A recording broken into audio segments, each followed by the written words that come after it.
Hello दोस्तों, नमस्कार। एक बार एक बारात आई हुई है। उस बारात में एक लड़का है और वो इधर उधर घूम रहा है। वो इस तरह से घूम रहा है जैसे कि उसे कुछ दिखाई ही नहीं देता।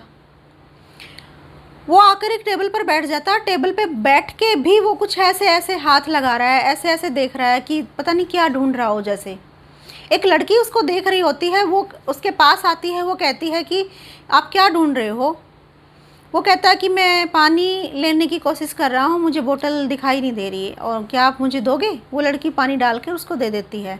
वो कहता है मेरा एक और काम करोगे आप? वो कहते हैं कि हाँ ठीक है, बोलिए क्या काम है? कि ना आप मुझे खाना डाल कर दे दो, मुझे कुछ दिखाई नहीं देता और मैं अंधा हूँ।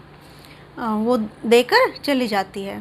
थैंक यू बोलता है और बस वो वापस वहाँ से निकल लेती है। तो कुछ समय पश्चात क्या होता है, उसकी मुलाकात फिर से होती है। वो लड़का ऐसे चल रहा है, चलते चलते आगे एक गड्ढा है, उसमें गिरने वाला होता है। वो लड़की देखती है, पटाख से उसको पकड़ के पीछे खींच लेती है कि आप अंधे हो क्या, दिखाई नहीं देता? कि हाँ, मुझे दिखाई नहीं देता, मैं अंधा हूँ, और मुझे दिखता तो फिर मैं ऐसा क्यों करता?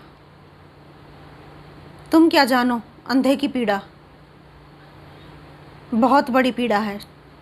एक तो कुछ दिखाई नहीं देता, ऊपर से कोई भी हेल्प करने के लिए तैयार नहीं होता, कोई साथ जाने के लिए, ले जाने के लिए तैयार नहीं है, कोई फ्रेंड बनने के लिए रेडी नहीं है। कितना अकेलापन, इतना मजबूर हूँ मैं कि पूछो मत। ये ज़िंदगी नर्क है, मुझे नहीं चाहिए ऐसी ज़िंदगी। पता नहीं भगवान ने क्यों दी है ये ज़िंदगी मुझे। वो लड़की कहती है इतना नेगेटिव बोल रहे हो, भगवान ने जो दिया है, जो किया है, सही के लिए किया है। कोई बात नहीं, ऐसे क्यों बोल रहे हो? नहीं, ऐसे ना बोलूं तो क्या करूं? क्या आप करोगे मुझसे दोस्ती? वो लड़की कहती है हाँ हाँ, क्यों नहीं, ऐसी कोई बात नहीं है। ऐसे धीरे धीरे वे बातें करते हैं और वे शादी करने का फैसला कर लेते हैं। वो लड़की बड़े अच्छे से केयर करती है, संभाल करती है उस लड़के की। कुछ ही दिन हुए हैं और वो सोचती है कि चलो मैं एक तोहफ़ा देती हूँ इनको। लड़के को वो लेकर चली जाती है, एक हॉस्पिटल में लेकर जाती है। हॉस्पिटल में उस लड़के का ऑपरेशन हो जाता है आँखों का, और डॉक्टर पूछता है कि आप सबसे पहले किसका चेहरा देखना चाहोगे? वो लड़का कहता है मैं सबसे पहले उसी इंसान का चेहरा देखना चाहूँगा जिसने मेरी आँखों का ऑपरेशन करवाया है, जिसने मुझे रोशनी दी है। डॉक्टर उस लड़की को बुलाते हैं। वो लड़की सामने खड़ी हुई होती है।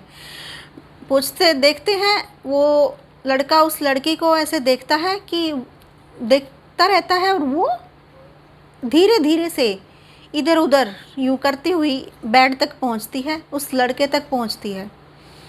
लड़का समझ जाता है ये अंधी है। आप अंधे हो, आपको तो दिखाई नहीं देता, मैं तुमसे शादी नहीं करूँगा।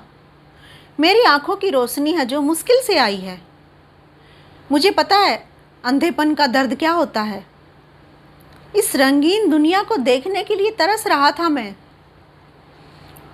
और मैं आपसे शादी नहीं करूँगा, मैं आपके साथ नहीं रह सकता। मुझे नहीं पता था आप अंधे हो। वो मना कर देता है, साफ मना कर देता है। वो चली जाती है। उस लड़के को वो खत लिखती है।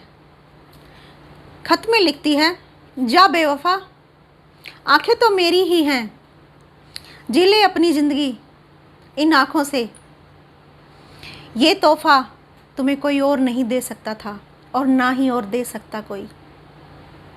यानी वो लड़की उसको सच्चे मन से चाहने लगी थी, उसने धोखा दिया, उसकी आंखों की रोशनी आ गई, वो बदल गया। उस लड़की ने अपनी आंखें तक दे डाली उसको। इतनी जल्दी हमें किसी पर विश्वास नहीं करना चाहिए।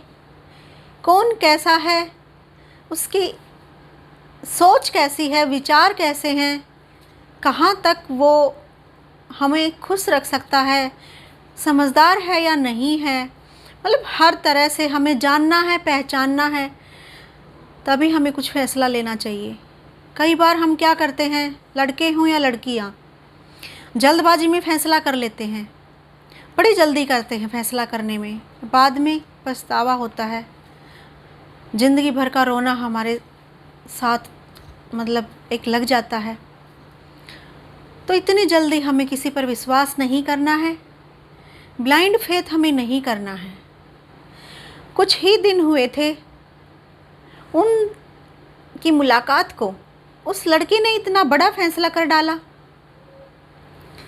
कि अपनी आँखें उसको दे डाली। नहीं, कभी भी हमें इतनी जल्दी विश्वास नहीं करना है, ब्लाइंड फेथ नहीं करना है, और हमेशा सोच समझकर फैसला करना है। यही इस कहानी से हमें सीख मिलती है। कल फिर मिलते हैं एक नए टॉपिक पर। जय हिंद, वंदे मातरम।